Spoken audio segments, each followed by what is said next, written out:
All right, I'm Jessie Hadfield. I work with Utah 4-H as a part of Utah State University Extension. I'm here with a good friend of mine as well as a friend of Utah 4-H that also raises rabbits. And we're gonna talk today about what makes a good meat rabbit, especially for some of our newer homesteaders or youth who are selecting rabbits for a meat project. What are we looking for and why? And specifically what makes a good rabbit? Anything you'd like to add to that? No, that sounds great. Let's get into it. Okay. All right. So we have here two very different types of rabbits. And one of the very common misconceptions that we hear all the time is bigger is better. Flemish giant, checkered giant. We just automatically assume that because the rabbit is big, that must mean that it has higher market value or is going to be more economical for a backyard homestead. And we are here to disprove that theory and show you why. So we have a 6-week-old satin kit and I'm not sure, you introduced and a 4-month-old silver.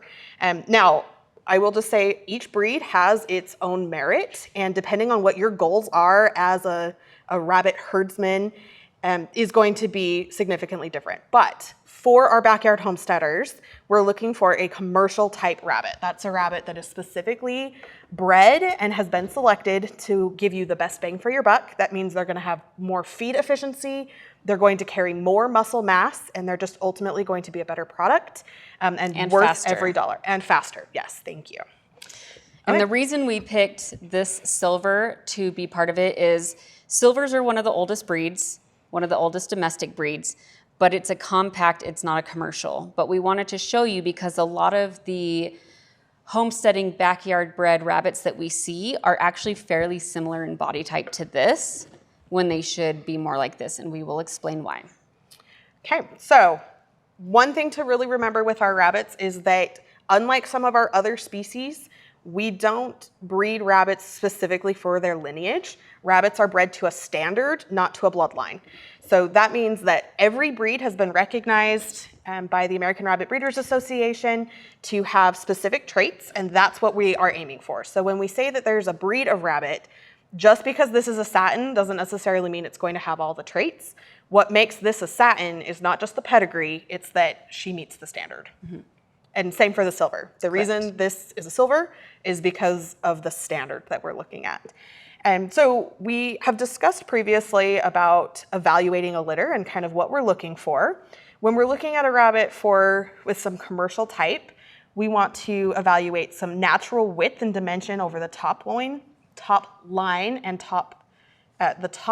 and loin. We want some natural width all the way down to the base of the table. And we want some width here at the hock and where the foot meets the table. From a side profile, what that looks like is an animal that has width, she's not gonna cooperate, but width from the shoulder all the way up and over. And a nice balanced animal is going to have the same width here as depth here. So even though she's young, you can see that she balances fairly well. She's got some natural width, and she has that not compact, that commercial look. Mm-hmm. In comparison, we've got this silver. Now, to be fair, silvers are a compact breed, but they're not like your everyday mini Rex, mini Satin, mini Lop. They are much more racy. They are not built for body. They are a fur animal. They are silvered. That's what they're meant for. But I see this type of body in a lot of the Rex that I see at homesteaders and farms, and they'll sell them, thinking a meat rabbit is a meat rabbit. But if you look from the top view of these two animals. Oh, sorry, maybe. Yeah, so up above here, you will see how much wider, she is being a stinker, isn't she? How much wider this animal is body-wise. Actually, can you go grab the otter? You can just see how long and racy this rabbit is. If I were to cull this rabbit right now for its meat, there would be very little to nothing on this animal. It would almost just not be worth my time. I do appreciate that this animal is almost full to the table, goes in a little bit, but that's it. There was not very much movement there. This is actually quite a good rabbit for this breed, but it's not a meat animal. It's very long, it's very lean.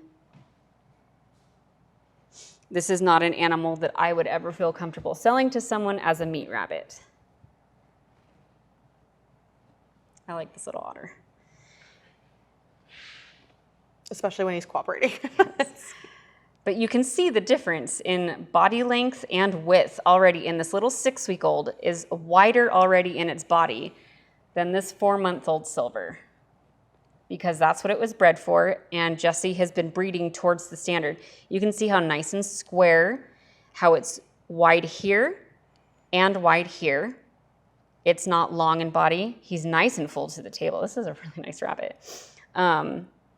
This one is just balanced better, posed up for meat than a long, narrow. If I were to try and scrunch this rabbit up, he's gonna fight me because he can't breathe. He's just too long for that. I hope that makes sense. Yeah. I hope you guys can see the difference. I also think it's worth mentioning that I wanna show. rate of gain is important. Yes. So this rabbit is going to reach 5 pounds, which is our optimal market weight for a rabbit, for a young fryer, much quicker than this rabbit is going to. Okay. And we don't have a scale with us right now, but we're willing to bet that these guys are probably maybe They're pretty close. a quarter of a pound off from each other, and look at the size difference. Also, you're gonna see this rabbit here. Look how wide the loin is and how it goes down, almost like a gumdrop, where this one stops here, catches, and does this weird like boop, boop. That is something you do not want in a meat rabbit. You want it to look almost like a gumdrop. Nice and smooth all the way down, not whatever that is. But yeah. So hopefully that helps you guys when you're evaluating for your brood stock, but also when you're going through any potential rabbits that you already have on your place, if you're trying to decide whether you should keep or cull. Yes. Basically, the main goal of rabbits is to always try and improve your breed. You're never gonna make money in this hobby. It's not for that. The main goal is, do you feel comfortable selling something because it's an improvement of what you have and it's adding something to the breed? So